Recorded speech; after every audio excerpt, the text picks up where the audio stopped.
So just to introduce myself briefly, I'm Sandra Charletta. I'm the Assistant Director of Administration for CM2, and this is our October Brown Bag event.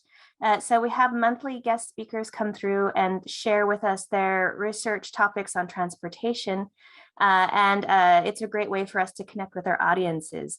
Previously, it's been something that we had in person, but now that we've had the chance to have it virtual, we've been able to expand our guest list and include individuals from our consortium partners. And so today we have two guest speakers from the University of Pennsylvania. So I'll be introducing both of them, and then we'll start with John Landis and finish with Alex Lee. So first, to begin, John Landis, Professor Emeritus, will be speaking on his topic, Lessons from Global Megaprojects, Good and Bad. We'll have about a 10-minute Q&A after his presentation, and then we'll move over to Alex Lee for his topic, Who Are Stuck in Place, the Mismatch Between Vehicle Ownership and Needs Among Older Adults. So before I begin, I just wanted to remind our audience and our presenters that we also are going to be having our fall exhibition in November. It's an opportunity again to share with our audiences the research that we conduct. So just to let you know, it is a hybrid event that will be in person and online on Zoom for November 16th. So just wanted to give that quick plug before I turn it over to Dr. Landis. So Dr. Landis, for your presentation, Lessons from Global Megaprojects, Good and Bad.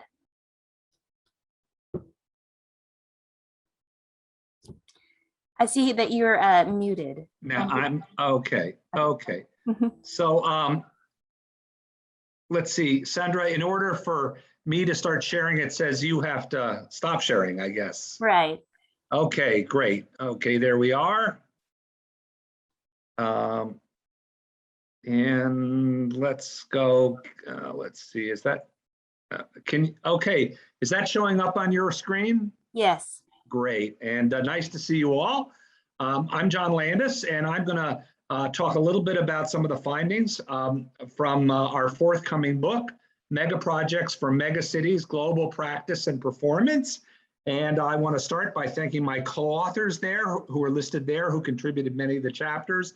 And I particularly want to thank CM2 who funded this and allowed me to pay my co-authors. It's a great thing to be able to pay co-authors. Not everybody does it, and I'm pleased to be able to do it. So thank you, Ming. Thank you, Sandra. Thank you, CM2, for getting this out the door.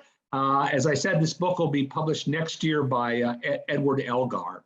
So what I want to do today is just tell you a little bit about how I got interested in this topic, give you a definition of mega projects, talk a little bit about mega projects trends, talk about the pros and cons of mega projects, focus on a few research questions, spend most of my time on the case studies, and then tell you about a few takeaways.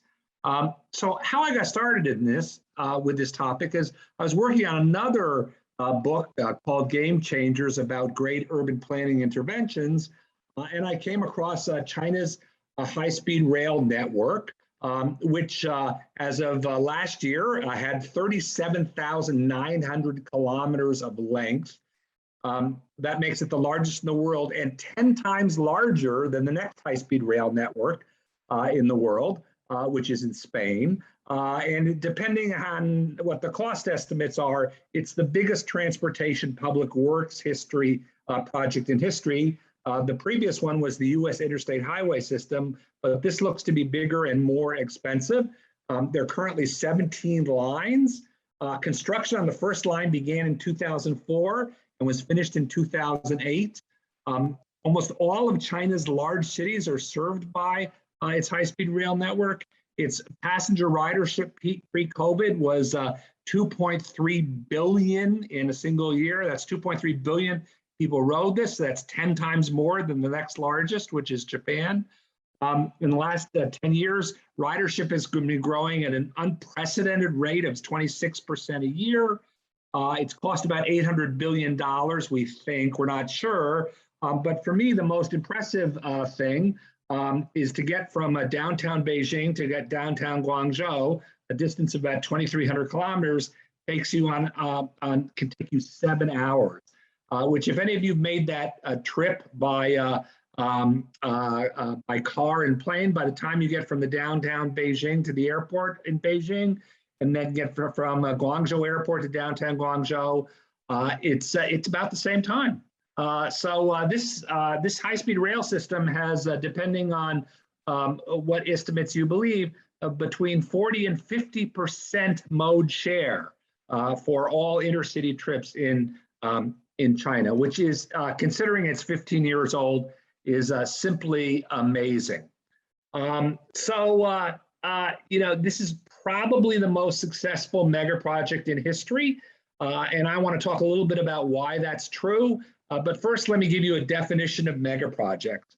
Mega projects are large-scale capital infrastructure projects costing $1 billion or more. It's $1 billion in today's money, involving multiple public and private stakeholder groups. And pretty much everybody uses this definition. I'm going to add a little bit to it for the purposes of today. I'm going to talk about mega projects that are delivered for the public benefit.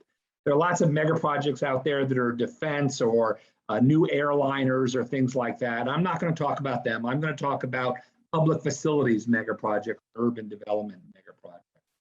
So in 2003, a very famous author from MIT, Alan Altshuler, and his co-author, David Luberoff, wrote a very famous book, some of you may have read it, called Mega Projects, The Changing Politics of Urban Public Investments. And in that book, Altshuler said, too bad, but the era of mega projects is coming to a close. We're not going to see many more of them. I think Alan didn't get out of Boston quite enough, because if he looked on Wikipedia like I did recently, he would have seen that far from the era of mega projects ending, it's really just taken off. And this slide shows you that. The x-axis is time periods and the y-axis is the amount of different mega projects. The first shows you metro systems added around the world. And you can see they've really increased since 2011. That's new metro systems. The second panel shows you high-speed rail lines entering service. Again, a lot is growth since 2005. And the third panel shows you dam completions by generating capacity. The key, in all of the top three, China is indicated in orange and the rest of the world's indicated in blue. So you can see that when we talk about the growth of mega projects, we're mostly talking about activity in China, and many of my examples will be from China. But it's not just China. Airport mega projects have been on the rise. Long span suspension bridges have been on the increase, and railroad and road tunnels have been rising. So in just about every type of mega project, we've seen substantial increases in the 20 years since mega projects were supposedly on their way out. So why is it? What's so attractive about mega projects? Now there's some theory, and the theory goes both ways. There's some advantages to mega projects and there's some disadvantages.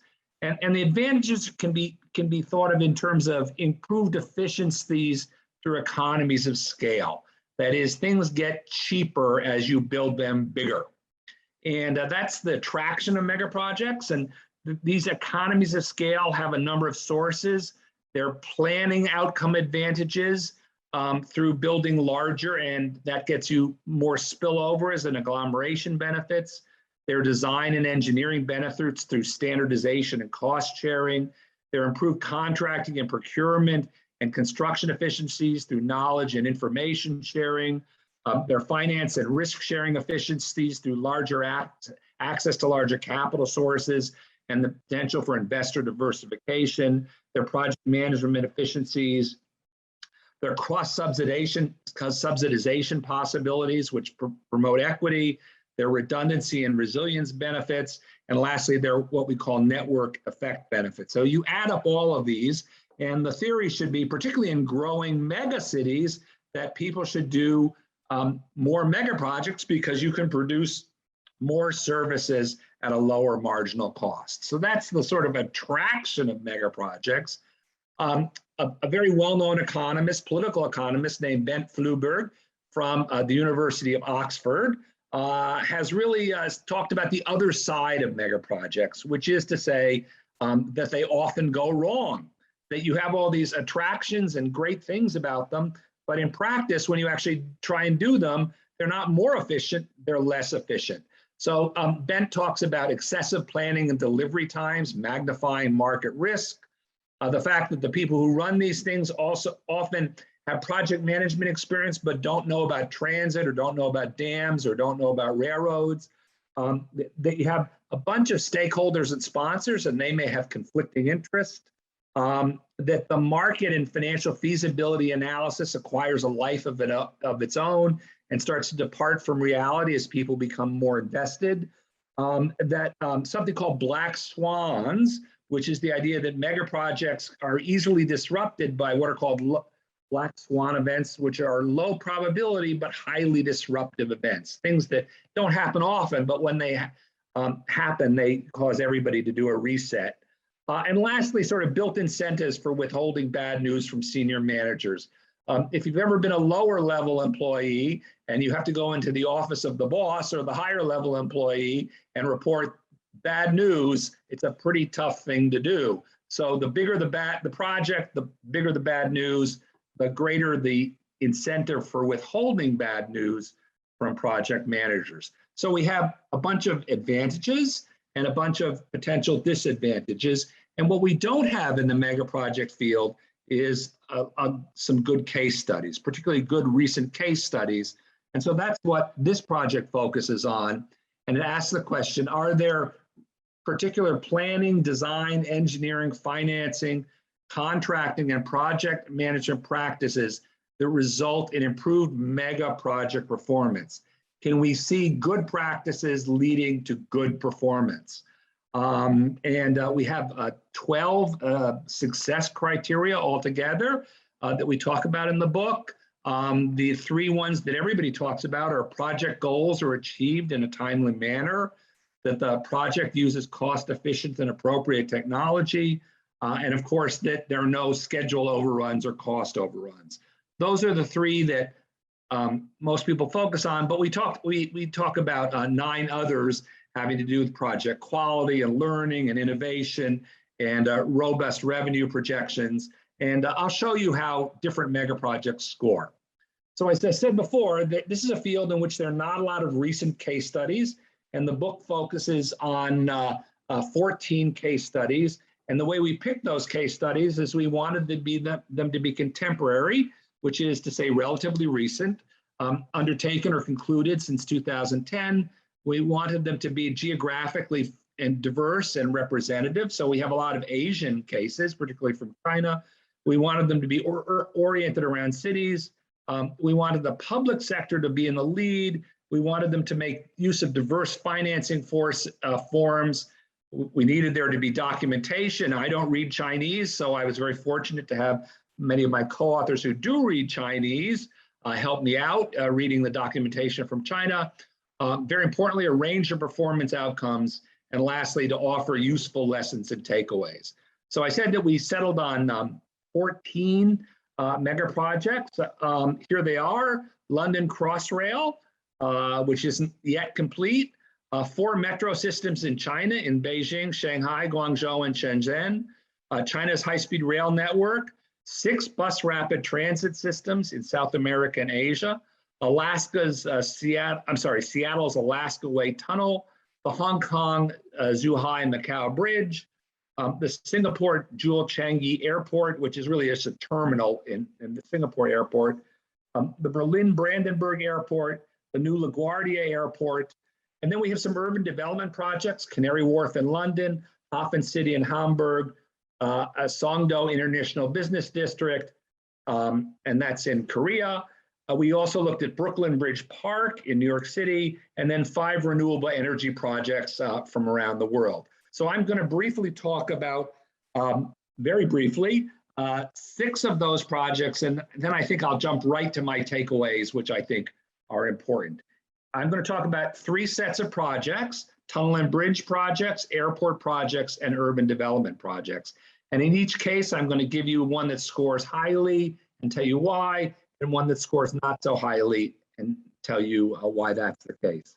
So I'm going to start with the Alaska Way Tunnel in Seattle. There was an earthquake in 2001 that damaged a road, an elevated roadway, and the decision was made to replace it with something else, maybe a better roadway, maybe a boulevard, maybe a tunnel. It took from 2003 to 2011 to decide what to do, and in the end, they decided to build a tunnel, but not just any tunnel, a single bore tunnel. If you've been in a subway system or a highway tunnel, those are usually side-by-side double bore tunnels.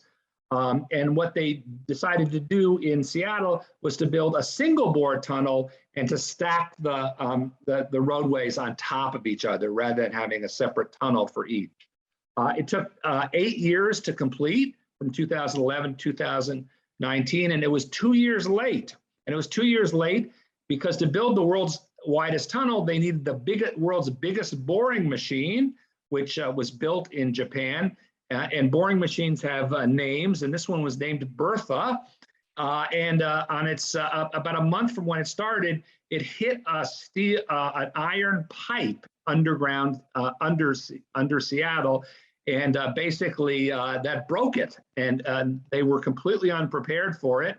They didn't, and it was already underground. They had to disassemble it and pull it out, then send it back to Japan to be repaired. It took them 2 years to do that, and that caused a 2-year delay. So when everybody talks about the Seattle Tunnel, they talk about Bertha and Bertha's breakdown. The project was run by the Washington State Department of Transportation. The total cost was $3.35 billion.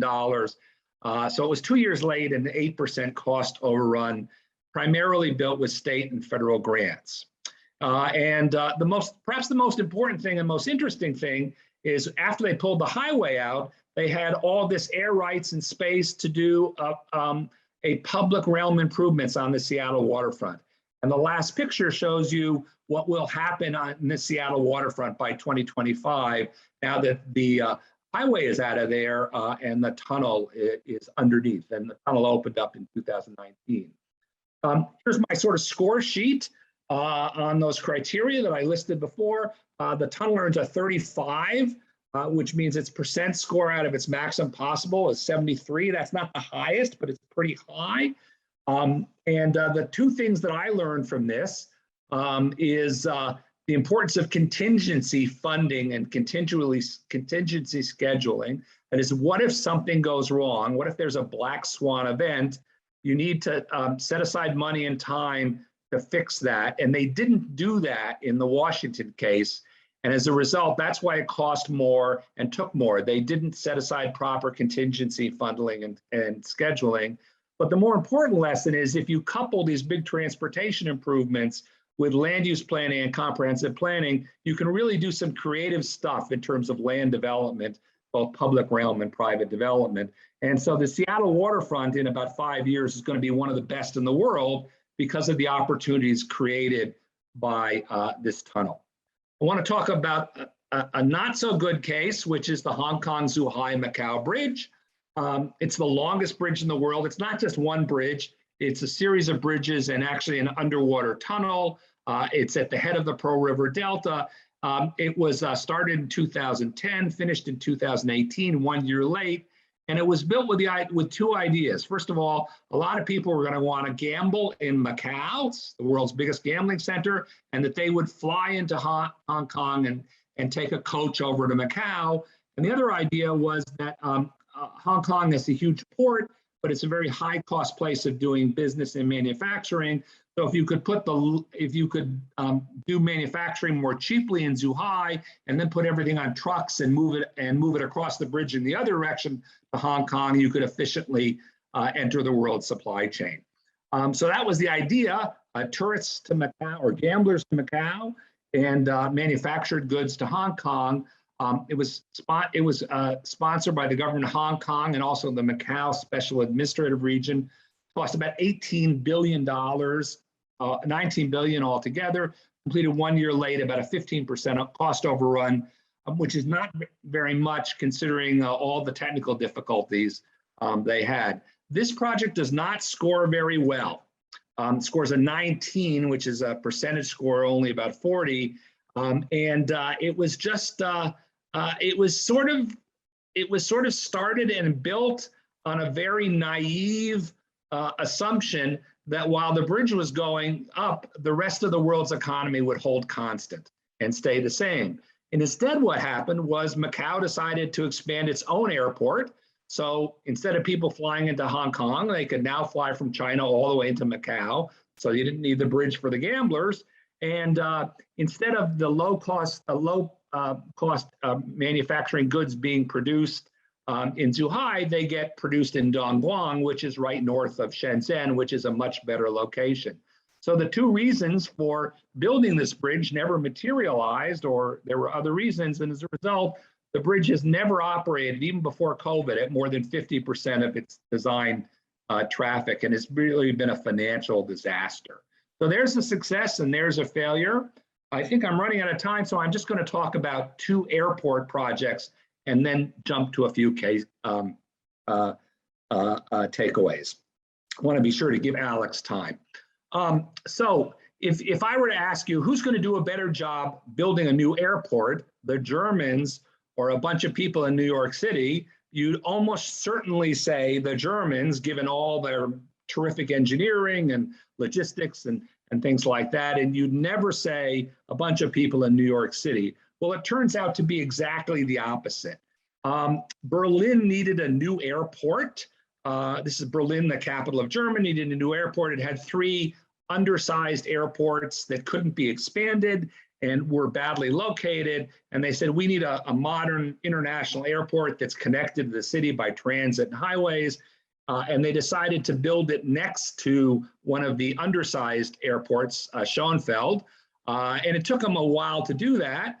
And there you can see the locations, you can see a sort of a site plan, and you can see a picture of what the front of it is. It's very attractive. So basically, you got 2 governments in Germany, Berlin and Brandenburg. They're actually 2 state governments. They never built an airport before. They never operated an airport before. They'd never done anything with an airport before. And rather than hire companies and contractors who knew how to build airports, they said, you know what, we'll just do it ourselves. And we'll somehow acquire all this expertise about airline building and acquire all this expertise about airport systems and project management.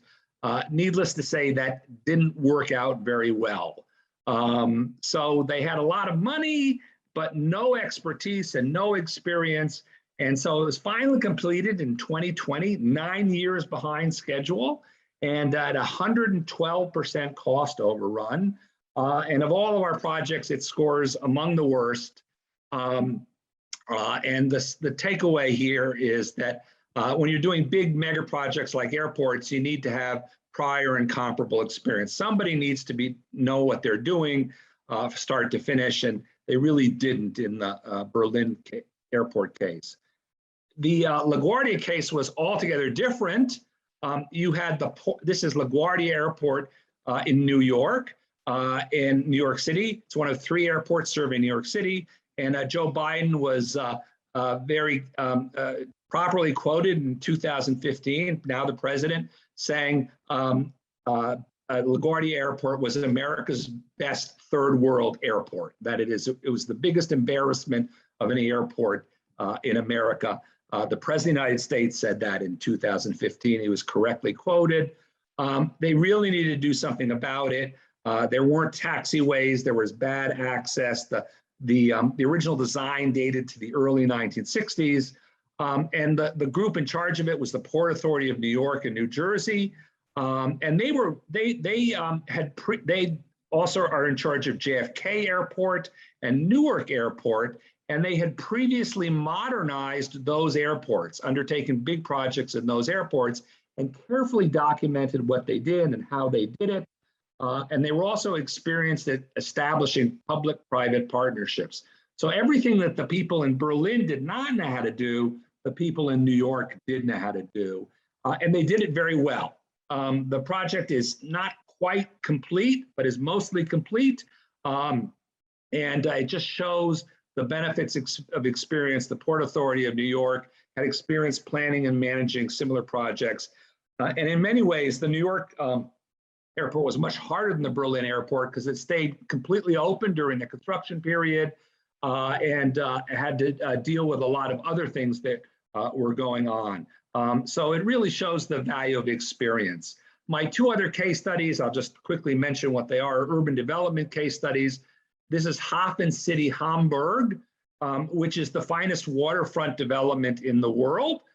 Started in 1998, just finishing up now. It's also a public-private partnership managed by the city of Hamburg.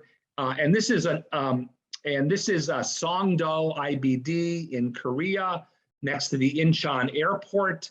The world's largest master planned new town, or at least that's what it started to be.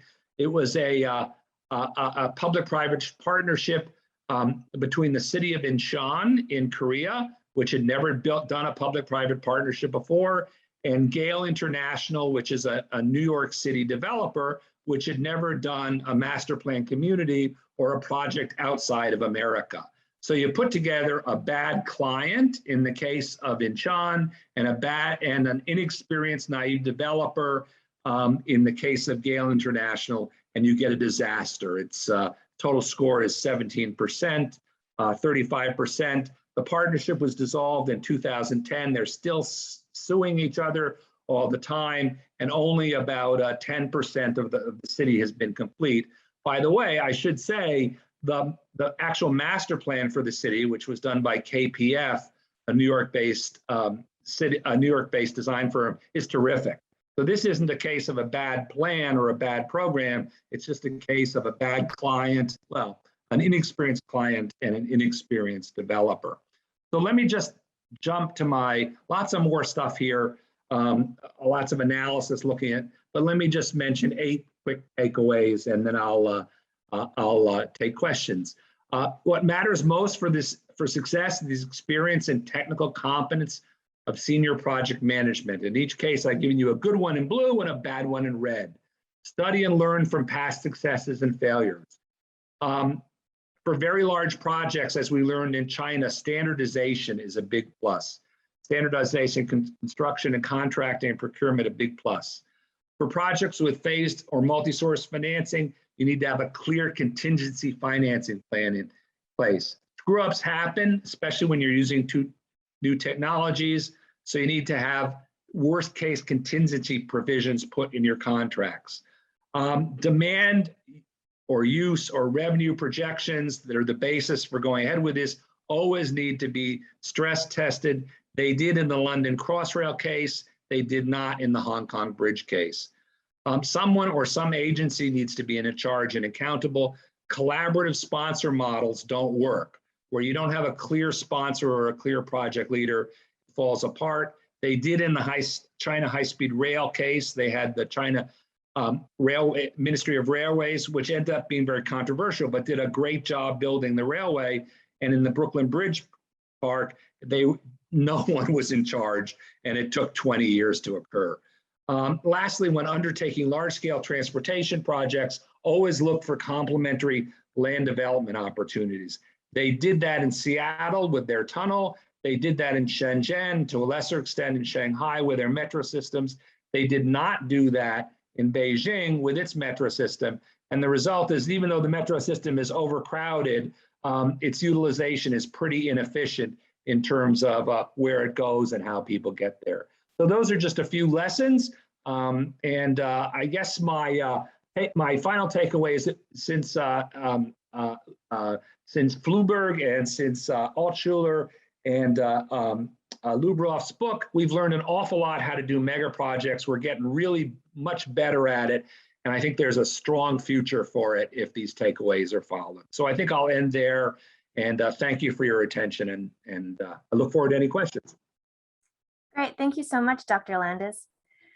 Just in the interest of time, I actually think we should probably go ahead and switch it over to Alex so that he can do his presentation.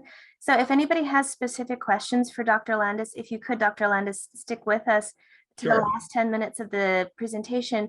And any questions you may have, please put them in the chat. I'll share them with Dr. Landis after Alex goes ahead and starts his presentation. just want to make sure we're using, giving Alex plenty of time.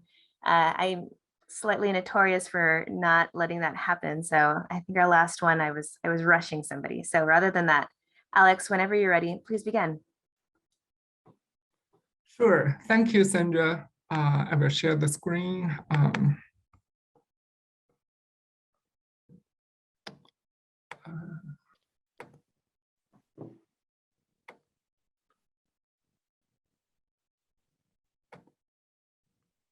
Can you see my screen? Okay, thank you.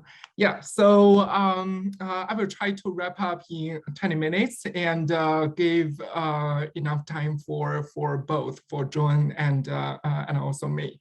Yeah, so today I will talk about the older adults and transportation in the United States. And also I just want to thank CM2 also who just supported my dissertation work, and it's really timely during this summer.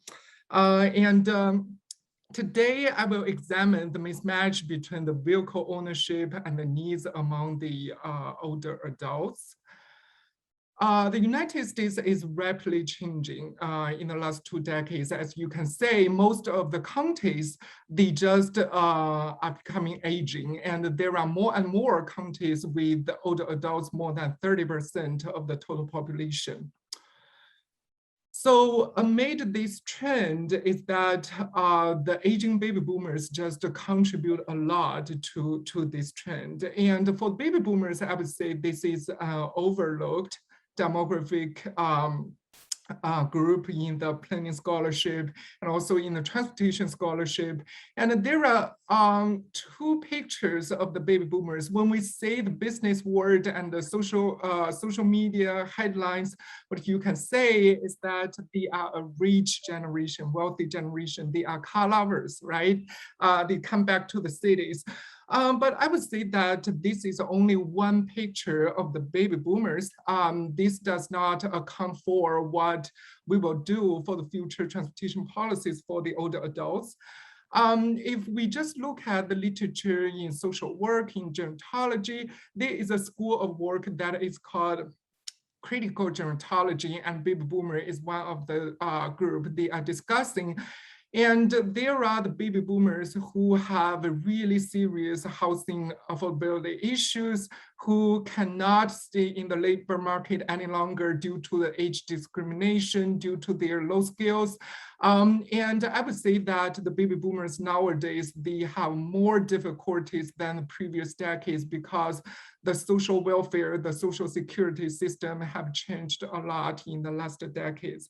So we, as planners, I think we really need to take care of, there are 2 sides of the baby boomers. They are really diverse group, and this will add to our understanding about what we will do in the next decades also. So I think one of the problem we did not take so much into account is that the baby boomers and also the older adults in general, they rely a lot on the vehicles. But if we look at where the money goes to, it does not go to the vehicle support at all. So this just comes from the National Household Travel Survey from 2001 to 2017. And I just include those aged 55 to 64, 65 to 74, 75 and above. And as you can say in 2001, right? So it's the youngest age group that relies most on the vehicles. But in 2017, the trend has reversed. And the youngest group, they did not rely so much on the vehicles, though the vehicle is still the dominant travel mode. But as we can say, that is the oldest group, the 65 plus, they rely the most on vehicles. But when it comes to the vehicle ownership, as you can say, this trend does not change over time, right? In the last 2 decades, from 2001 to 2017, is that the oldest group, the 75 plus, is really the group that with most of the people that don't have cars at all. So I would say that there is a big mismatch there, but when we see what is on the ground, where the money go to, they go to the paratransit, they go to the public transportation, and also in Philadelphia, the public transportation, it is free, it is very controversial, even several decades ago. So I would say that for those who live in the suburbs, who live in the rural areas, but don't have don't have cars, right? Who will care about them, right? So I would say that this is a really missing gap in the public policy. Also, if we look at the literature there, I would say that there is also a gap without understanding about the older adults. There is a large literature in the United States talking about vehicle ownership equity. Before I come to the United States, I just don't understand this strain of work.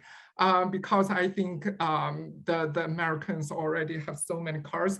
But when we look at the literature, right, when I work on the older adults, I can understand better why the vehicle is so important. From the prior literature, we can say that the vehicle ownership inequity, I would say, would exist among the low-income population, racial minorities, Hispanics, the single mothers, and the social welfare recipients, etc. And also, especially, I would say the scholars like Evelyn Bloomberg and her colleagues have examined further about the heterogeneous demand of the vehicle ownership. For example, they just argued that for those living in the suburban areas, rural areas, it is really important for them to have a car, right? And also for the larger households, especially those with multiple members in the labor market, they also need more than one car. But I will, what's more is that in the literature of transportation and land use, we know that there is a relationship between the transportation and land use and vehicle ownership as well. So I would say that those two decisions, they are not independent from each other. And there is some unobserved correlations between the residential location, vehicle ownership, right? So in the recent studies, for example, by Eric and also Deborah Salone, they just argued that, oh, okay, so maybe when we work on the vehicle ownership, we also need to put the residential location in the outcome variable to account for the unobserved correlations. I will build upon this work for my model. But I would say that none of the past literature addresses the role of the older adults. But older adults are really important when it comes to the vehicle ownership, because the current literature talks about there are segments of older adults who have more difficulties in daily travel, for example, who live in the car-dependent areas, and also females who live alone, etc. And also, I would say that there is a more complex residential location choice for the older adults.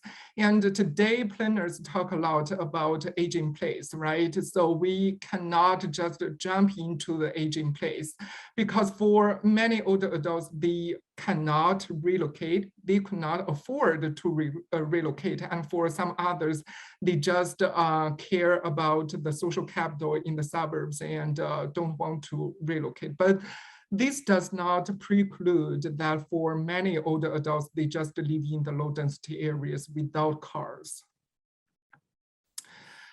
In this research, my question is, what are the demographic socioeconomic attributes of older adults? I define as 65 and older, and near older adults, 55 to 64, who live in the car-dependent areas but have no cars. In particular, I'm interested in controlling for other factors. What's the role of the age, right? Did age just add additional layer to the equity there? So if not, what factors are related to the different decisions? And also, do the factors we talk about income, race, etc., does the age add another layer of the inequality? For example, for the racial minorities, whether they have more difficulties when they get older. So thanks for John Landis for this point. So he always encouraged me to think big. And for the data source, I just draw on the data from the National Household Travel Survey. So in terms of the audience, I will not talk more about the data source. And I just subset the households headed by those aged 55 and older. And I separate the analysis for household heads who live alone versus who don't, because they really have different travel demand. To avoid those really large intergenerational households, I only include the households with 5 people or less. So the final sample size is about nearly 28,000 for those who live alone, and another 46,000 who don't live alone. So if you look at the data, so for those who live alone, it is a real problem. 11% of the people don't have a car at all. And among these 11%, so many planners just think most of them just live in the urban areas. Maybe that is true for the commuters, but when it comes to the older adults, as you can see, 8% of them live in the non-urban areas. But for those who don't live alone, I did not say that those without cars is a problem, because only 2% of them live alone. But it is also interesting to see who are they, right? But for those who have only one car, as you can see, 14% of them, and again, 12% of them also live in the non-urban areas. As for the measurements, I just gave different models for those who live alone versus who don't. And the outcome variable is a combination of the residential locations and vehicle ownership. For example, whether they live in the urban areas without car or any other combinations of that. I include 4 categories. These are the categories from the National Household Travel Survey, that is urban, suburban, secondary city, towns, and rural areas. I just, as for the vehicle ownership, I just have 2 categories for those who live alone. For those who don't live alone, I just highlighted those who have one car. So that are 3 categories. So for different models, for example, for those who live alone, I also include sex, which is an important factor related to the travel difficulty. And also for those who don't live alone, I include a bunch of variables to denote the household structure.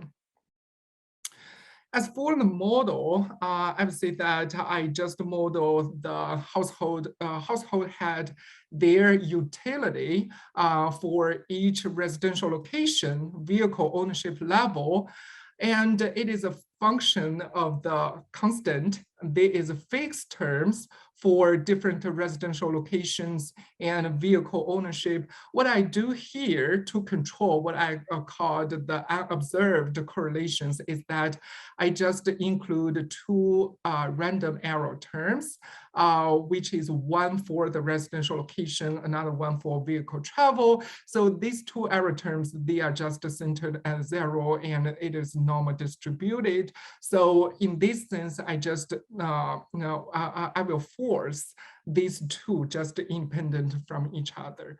So there are also the other unobserved error. Where does it go? It just go to the extreme value there. So these 3 error terms together, they just capture what the fixed terms cannot capture. So the fixed terms of that, the beta R and beta V just means that when we control for the unobserved observations, what are the factors of each variable there is. So this is based on what Eric did for a chapter of his dissertation. So I just applied them to the older adults in the United States. For the models, I have all samples. It is very important to see the big picture. And also, I just model on the age segments that are 55 to 64, 65 to 74, and 75 and above. So it will show that how does each factor differ for each age group. So for the sake of time, I just highlight what are the most important findings here. It is good news, I think, for planners in that controlling for all the other factors, the age does not seem to add so much to our discussion. So as you can say, is that when we control for everything, income, race, everything else, the role of the age is that the older generations, the 65 to 74 and the 75 and older, they don't necessarily have lower possibility of owning cars. Actually, they have higher possibility of owning cars. But what's the difference here is that their residential preferences. So for the 65 to 74, they are the older boomers, they tend to live in the urban areas, but for the older generations, they tend to live in the suburbs. But what is interesting is that retirement really matters. So when I see retirement, I just measure by the household head and the partner, if any. So these two members or just one member for those who live alone. If they are all employed, what you can say is that they tend to live in the low density areas. They don't move to the cities at all. But they also tend to have fewer cars. So that means there is a met transportation needs for them. So on the one hand, they live in the low density areas, but on the other hand, their vehicle ownership does not meet their needs. So similarly, I also found the gender and racial inequity there. So for those who live alone, for the females, as you can say, they tend to have no cars, but they tend to live in the suburbs. And for the African Americans, it is not a problem for those who live alone. As for those who live alone, as you can say, they tend to have lower car ownership, but they tend to live in the urban areas. But this is not the story for those headed by the African Americans, but don't live alone. For these people, they also have lower car ownership, but they don't have the preference of living in the low in terms of the density. I also want to say the other findings here. So the first thing is that all the random error terms, which I showed before, they are all significant. This just show the need to do to control the unobserved correlations of the residential location and vehicle ownership.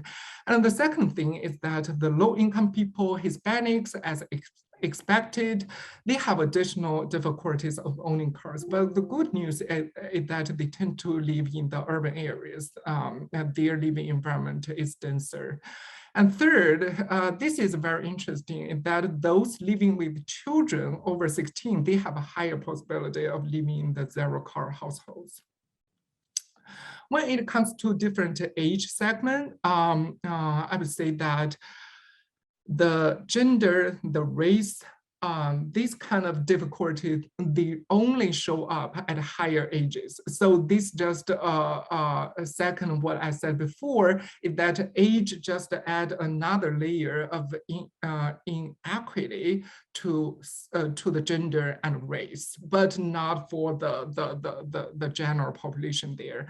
So for the females who live alone, as you can say, it only shows up as suburban living and having no car for those aged 75 and over.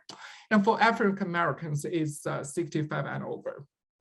For Hispanics, another finding is that for those who live alone, they tend to have more vehicle ownership difficulties. This is not surprising at all. But the last one I think is very interesting in that for the younger boomers, 55 to 64, if they live with their children, which is 16 years and older, so this just highlight what we call millennials. If the young boomers and millennials, they live together, so they tend to live in the zero-car households. Some policy implications. So I would say that the first one is that it is very important for us to think about the vehicle subsidies for the older adults. So Bloomberg is an advocate for them, for that, but I think for the vulnerable older adults, we need to add them to the list of the people who need to get those. And the second, I would say there are many wonderful projects that are going on that may mitigate the difficulties of the older adults. For example, the volunteer drivers, ride-hailing services.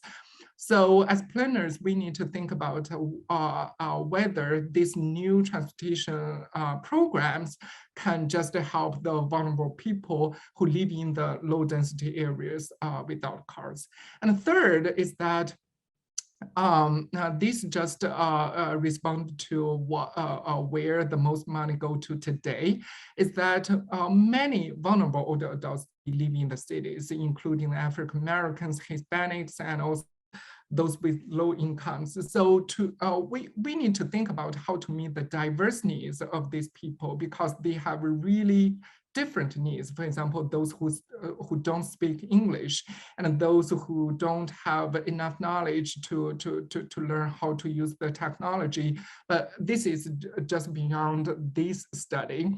And finally, is that we need to consider the household structure in the future transportation service supply. This is very important. As I said before, the younger boomers with the millennials, this is not what we expect. They will have additional problems. So in the long term, I would say it is always interesting to talk about the land use retrofitting, especially for smart growth at a regional level, also retrofitting the suburban neighborhoods, what we have all. This will have the due benefits of equity and sustainability for the older adults in the future. Yeah, I will stop there and we'll take questions. Excellent. Thank you so much, Alex, for your presentation. We do have a few more minutes just to go ahead and do Q&A for both. So I'll actually share a question from the chat. This is actually from Dr. Zhang. One general question. Decision makers on major investments for mega projects, excuse me, John, this is for you, tend to emphasize a lot on the broad socioeconomic and/or environmental impacts or benefits. Could you say a few more words on how these broad impacts are considered in your scoring sheet, given that many projects are newly completed or still ongoing? Well, Ming, that's a really great question. So to answer it, if you could, I'm going to try and share my screen just very briefly. And hopefully you can all see that. Can you all see that? Okay. And I'm going to start by answering the context of two examples, if I can get them. Okay, wait a minute. Right, there they are. Well, actually, so this is a HAFENCITY, Hamburg, which is the waterfront development of Hamburg. And if you can see, we have a number of our criteria are about environment and positive externalities and social costs and that sort of thing. So for example, we rate these projects on the degree to which they promote synergies, positive externalities of all types, and innovation. We rate them on the extent that they promote environmental quality or minimize environmental and social costs. And lastly, we rate them on incorporating sustainability, resilience, and equity issues. So we have those particular scores in addition to how they function as capital projects. And I just want to briefly compare HAFENCITY to SONGDO, because I think there's a lot to learn here about that. HAFENCITY has a lot of environmental amenities and quality designed in on both water and air quality and transit use instead of cars. And it's just a very sustainable place, a low carbon place. It's got a great plan for that. And that plan has largely been realized. And I'll talk about that in a minute. And SONGDO in Korea also has a great plan for environmental quality, a lot of open space areas, a lot of parkland, a lot of water cleaning infrastructure, again, a lot of some transit substitution for cars, but it doesn't score as highly. It scores where HAFENCITY gets 3s and 4s, it gets 2s. And the reason is very simple. In the case of HAFENCITY, Germany, the government paid for those environmental amenities out of its budget. And so you didn't have to sell the projects at a higher cost or with different types in order to pay for the environmental amenities. The government paid for them, thinking them as public goods. Whereas in the case of SONGDO, the government didn't, for the most part, pay for them. And those extra costs of whether it's affordable housing or whether it's environmental quality had to be added on to the costs of the houses and the office buildings, raised their prices, raised their rents, lowered the absorption, and as a result, a lot less of them got built in the end of the day. So the implications are very clear. If you want equity, you want environmental quality, the government has to figure out how to finance it. It's pretty hard to do it on the backs of private developers. Ming, I hope that answers some of your questions. There's a please go ahead, Ming.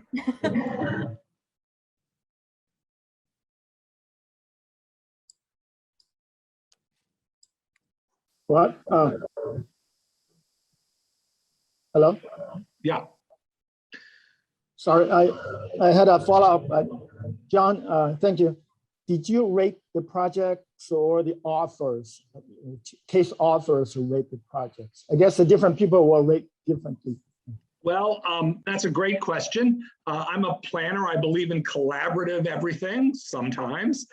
So it started off by me rating the projects, then I sent the ratings to the authors, and for the most part, they disagree. I'm sorry, they agree. They agree.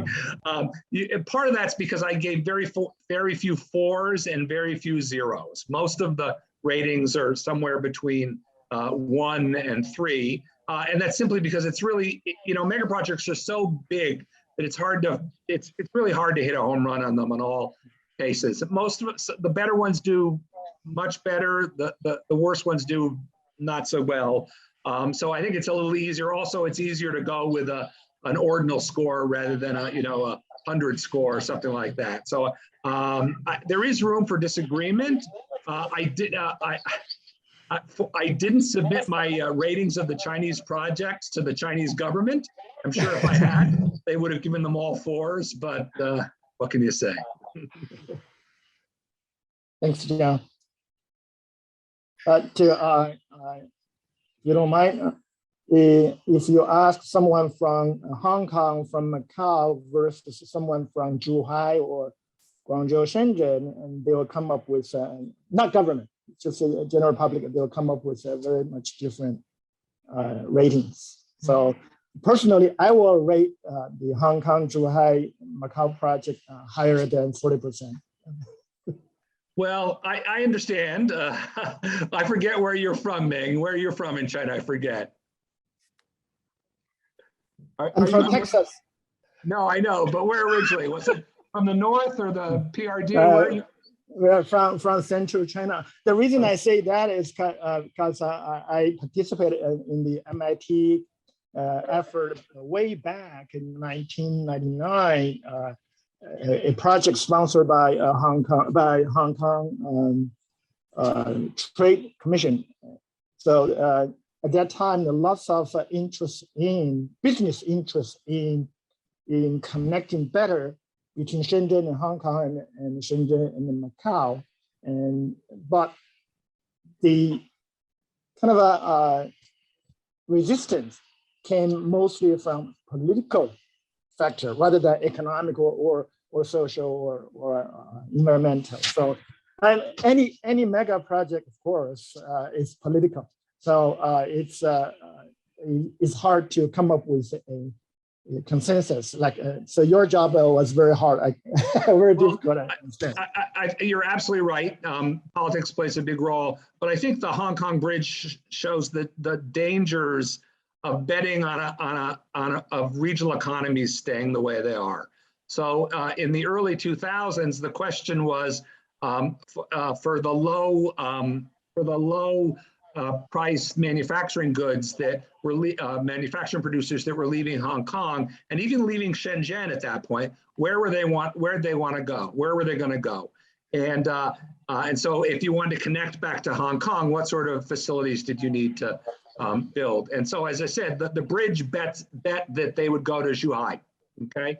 That's where the low-cost manufacturers would go. But instead, what happened was many of the manufacturers who in Shenzhen didn't want to put their factories in ZHUHAI. They wanted to put them in Dongguan, and that's where they went, or in northern Shenzhen. So as I said, the freight volumes that went on the bridge were less than half of what was expected. So that's why I rate it so poorly. Thank you, John. All right, well, thank you everyone so much for your time and attention to this matter. Like, again, Alex, John, thank you both for joining us today and your presentations. Thank you. If there are any additional questions, I'm sure we'll have it available on our YouTube for audiences to view and ask. And as I mentioned, we'll be having our fall exhibition in November. So thank you everyone for this, your time and attention. Have a great afternoon. Thank you. Thank Bye. you. Thank you.